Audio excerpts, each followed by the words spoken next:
जाओ के होश आने के बाद यांग में उससे मिलने जाती है तो जाओ पूछता है कि तुम अभी तक घर नहीं गई। यांग में कहती है कि मैं यहाँ तुमसे माफ़ी मांगने आई हूँ। वो कहता है कि किस बात की माफ़ी। यांग में कहती है कि ये सब कुछ मेरी वजह से हुआ।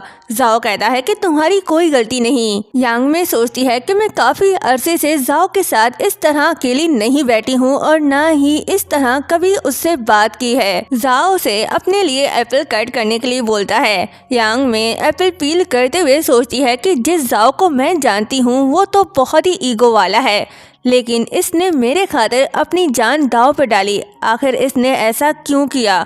वो ये सब सोच रही होती है तभी जाओ पूछता है कि तुम क्या सोच रही हो। यांग में कहती है कि मैं सोच रही हूँ कि तुमने मुझे क्यों बचाया। तो जाओ कहता है कि आज मैं तुम्हें एक कहानी सुनाता हूँ। मेरी ज़िंदगी में एक लड़की थी जिससे मैं बहुत प्यार करता था, लेकिन मैंने उसे खो दिया जबकि हमारा बेबी होने वाला था, लेकिन उसे ये बात पता नहीं थी। ये सुन यांग में हैरान हो जाती है। जाओ कहता है कि तुम्हें याद है ना, मैंने तुमसे कहा था कि तुम्हें अपनी आंखों को थैंक यू कहना चाहिए क्योंकि तुम्हारी आंखें बिल्कुल उसकी तरह है, तुम्हारी पर्सनैलिटी भी उसकी तरह है, जिस वजह से मुझे हमेशा उसकी याद आती है। इसीलिए मैं तुम्हें कभी भी हर्ट होता नहीं दे सकता। मैं खुद भी तुम्हें कभी हर्ट नहीं करूँगा। ये सुन यांग में के हाथ से नाइफ गिर जाता है। वो कहती है कि अब मुझे जाना चाहिए, बहुत लेट हो गया है। वो जाने लगती है तभी जाओ उसे रोकता है। कहता है कि क्या मैं तुमसे एक सवाल पूछ सकता हूँ? क्या मैं दोबारा उस लड़की को कभी जिंदगी में देख पाऊंगा? यांग में कहती है कि जो चला जाता है वो कभी वापस नहीं आता। ये सुन जाओ इमोशनल होकर कहता है कि सही कहा, कभी वापस नहीं आता, तुम जा सकती हो। यांग में ऑफिस में काम कर रही होती है तभी उसके पास टैन आती है। वो कहती है कि मेरे साथ हॉस्पिटल चलो। यांग में कहती है कि मैं तुम्हारे साथ हॉस्पिटल क्यों जाऊं? तभी मैनेजर कहता है कि तुम्हारी हिम्मत कैसे हुई ये सवाल करने की? तुम्हें ऑर्डर दिया गया है तो तुम्हें हमारे साथ जाना होगा। ये बोलकर वो उसे पकड़कर हॉस्पिटल ले आता है। जाओ को लगता है कि यांग में उससे मिलने आई है। टैन पूछती है कि तुम ठीक तो हो ना? तो जाओ उसे रूडली कहता है कि तुम यहाँ क्यों आई हो? तभी मैनेजर कहता है कि बॉस आपको ये देखना चाहिए। वो उसे एक डॉक्यूमेंट देता है जहाँ पता चलता है कि उनका प्रोजेक्ट प्लान चोरी हो गया। टैंगवे ग्रुप ने सेम प्लान सबमिट करवाया और इनका प्रोजेक्ट बिल्कुल सेम है जैसा यीफेंग ग्रुप का है। ये सुन यांग में सोचती है कि टैंगवे कंपनी कहीं ये शाओचिन की तो नहीं?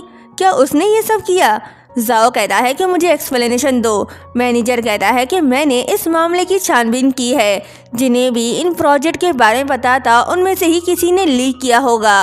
बॉस मैं इस लड़की को आपके पास इसलिए यहाँ लाया हूँ क्योंकि ये भी इस प्रोजेक्ट के बारे में जानती थी। जाओ यांग में से पूछता है कि क्या ये तुमने किया? तभी टैन कहती है कि मैंने तो तुम्हें पहले ही कहा था ये लड़की बहुत चालाक है। जाओ उसे इग्नोर करके यांग में से पूछता है कि तुम मुझे बताओ, क्या ये सब तुमने किया? तुम जो कुछ भी कहोगी मैं तुम्हारी बात पर यकीन करूंगा। यांग में कहती है कि मुझे नहीं पता ये किस बारे में बात कर रहे हैं। मैंने कोई इन्फॉर्मेशन लीक नहीं की और ना ही मैं इस प्रोजेक्ट का हिस्सा थी। यांग में को लगता है कि जाओ उसकी बात पर यकीन नहीं करेगा, लेकिन ऐसा नहीं होता। जाओ उस पर ट्रस्ट करता है तो यांग में हैरान हो जाती है। मैनेजर कहता है कि आप ये क्या कर रहे हो?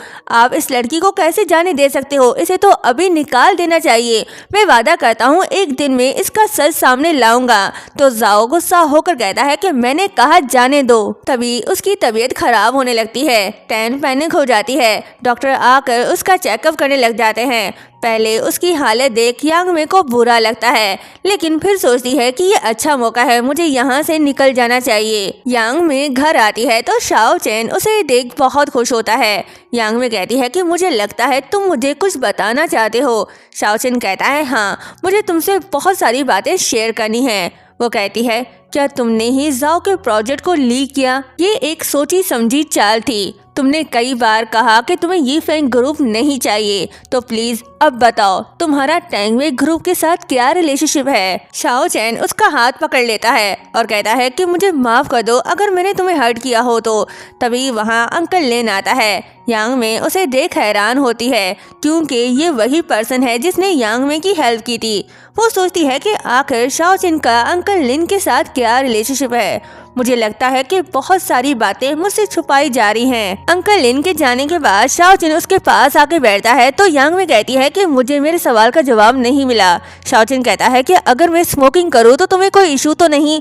वो यांग में से कहता है कि ये सच है कि मैं टैंगवे ग्रुप का होल्डर हूँ और जैसा तुमने देखा अंकल लिन भी मेरा ही बंदा है। ये सुन यांग में हैरान हो जाती है। शाओचिन कहता है कि ये फैंग ग्रुप पर मेरा कंट्रोल तुम्हारी सोच से कई ज्यादा है, लेकिन तुम डरो मत, ये सब कुछ मैं सिर्फ 2 लड़कियों के लिए कर रहा हूँ। यांग में कहती है कि 2 लड़कियाँ, वो कौन? शाओचिन कहता है कि एक मेरी मॉम और दूसरी किंशी। मैंने अपनी मॉम से वादा किया था कि मैं जाओ के पूरे खानदान को उनके बाजू में दफन करके ही दम लूंगा। ये सुन यांग में उसके सर पर हाथ रख के कहती है कि शाओचिन ये सब चीजें तुम पर सूट नहीं करती। शाओचिन उसका हाथ पकड़ कर कहता है कि तुम्हें क्या लगता है मैं कैसा इंसान हूँ, काइंड या सेल्फिश? अगर तुम किंशी होती तो तुम मेरे हाथों से सिगरेट लेकर फेंक देती। यांग में समझ जाती है कि ये उसे टेस्ट कर रहा है।